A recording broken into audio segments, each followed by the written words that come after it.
Hi yes welcome to Universal Talkies. నేను మీ అప్పాజీ.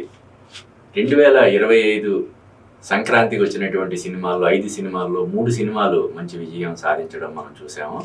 అంటే మిగతా 2 సినిమాలు కూడా కొంచెం కంటెంట్ పరంగా వీక్ అవ్వడం వల్ల వెనకబడ్డాయి, కానీ లేకపోతే ఆ 2 సినిమాలు కూడా మన ఆడియన్స్ సూపర్ డూపర్ హిట్ చేసి ఉండేవాళ్ళు.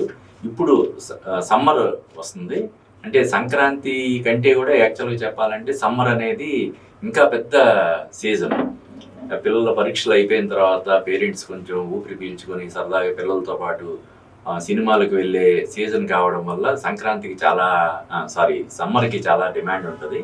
సో ఆ డిమాండ్ దృష్టిలో పెట్టుకొని ఇప్పుడు చాలా సినిమాలు mega power star Ram Charan Peddi కావచ్చు, లేదంటే పవర్ స్టార్ పవన్ కళ్యాణ్ ఉస్తాద్ భగత్ సింగ్, అలాగే టాక్సిక్ సినిమా కూడా ఇప్పుడు కేజీఎఫ్ యష్ నటించినటువంటి టాక్సిక్ సినిమాను కూడా తెలుగులో దిల్ రాజు విడుదల చేస్తున్నాడు. ఆయన ఏకంగా 120 కోట్లు పెట్టి ఈ సినిమాని కొన్నామని చెప్తున్నాడు. ఆయన అంటే అఫీషియల్గా ప్రెస్ మీట్లో కూడా ఆయన చెప్పడం జరిగింది. ఏదో ప్రశ్న సోషల్ మీడియాలో ఏదో ఊహాగానాలలాగా కాకుండా ఆయన అఫీషియల్గా ఆయన అవును 120 కోట్లు పెట్టి ఈ సినిమాని నేను 2 రాష్ట్రాల కోసం కొనుగోలు చేశానని చెప్పి ఆయన చెప్పడం జరిగింది. అంటే కేజీఎఫ్ తర్వాత ఆయన ఎంతో ఆచితూచి ఎన్నో స్క్రిప్ట్లు విని సెలెక్ట్ చేసినటువంటి సినిమా యష్ ఈ సినిమాని సెలెక్ట్ చేసుకోవడం వల్ల కూడా ఈ సినిమా మీద విపరీతమైనటువంటి అంచనాలు ఉన్నాయి. అలాగే మనశంకర్ వరప్రసాద్ తోటి ఫుల్ ఫామ్లోకి వచ్చినటువంటి మెగాస్టార్ చిరంజీవి నుంచి విశ్వంబర సినిమా, అంటే ఇది యాక్చువల్గా ఇప్పుడు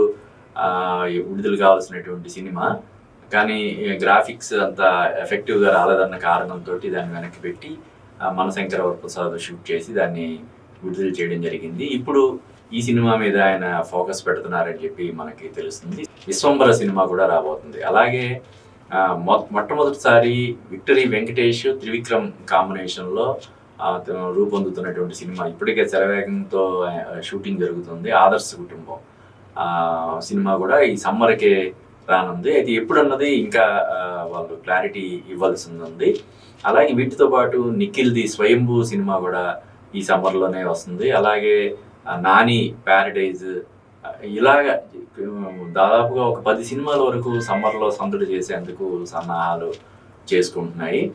ఈ సమ్మర్లో కూడా ఎవరు విజేతగా నిలుస్తారు అంటే ఉస్తాద్ భగత్ సింగ్కి మంచి అంచనాలు ఉన్నాయి. ఎందుకంటే గబ్బర్ సింగ్ తర్వాత హరీష్ శంకర్ దర్శకత్వంలో పవన్ కళ్యాణ్ చేసిన సినిమా కావడం వల్ల ఆ సినిమా పట్ల విపరీతమైనటువంటి అంచనాలు ఉన్నాయి. పైగా ఆ సినిమాని పెద్ది సినిమా కొన్ని కారణాల వల్ల పోస్ట్పోన్ చేయాల్సినటువంటి పరిస్థితి రావడంతో ఆ సినిమా ప్లేస్లో ఈ సినిమాని దింపుతున్నారు. అంటే mega power star Ram Charan birthday సందర్భంగా విడుదల అవ్వాల్సినటువంటి పెద్ది సినిమా బదులుగా ఇప్పుడు ఈ సినిమాని మార్చి 25న విడుదల చేసేందుకు సన్నాహాలు చేస్తుండడం వల్ల, అంటే ముందే వస్తుండడం. జనరల్గా సినిమాలు ఇప్పుడు కనీసం 4 రోజులు 2 నెలలు వాయిదా పడుతున్నాయి తప్ప అనుకున్న టైంకి రావటం లేదు. అటువంటిది ఇది అనుకున్న టైం కంటే ముందు ఒక 4 రోజుల ముందే ఈ సినిమా వస్తుండడం వల్ల ఈ సినిమా పట్ల విపరీతమైనటువంటి అంచనాలు ఉన్నాయి. శ్రీలీల, రాశి ఖన్నా ఈ సినిమాలో హీరోయిన్లు.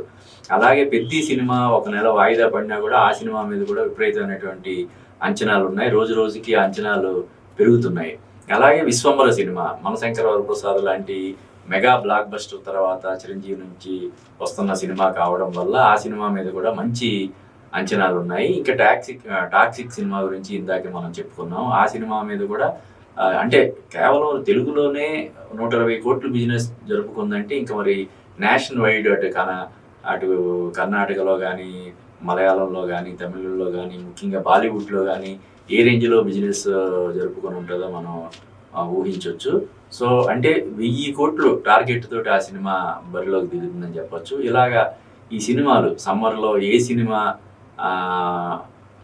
విజేతగా, అంటే చెప్పాను మనం ప్రతి సినిమా కూడా ఒకేసారి 2-3 సినిమాలు వచ్చి కూడా 2-3 సినిమాలు కూడా విజేతలుగా నిలిచే అవకాశాలు ఉన్నటువంటి రంగం ఇది. కాబట్టి ఏ సినిమాలు ఎంతగా అలరిస్తాయి, ఏ సినిమాలు డిసప్పాయింట్ చేస్తాయి అన్నది మనం వేచి చూడాలి.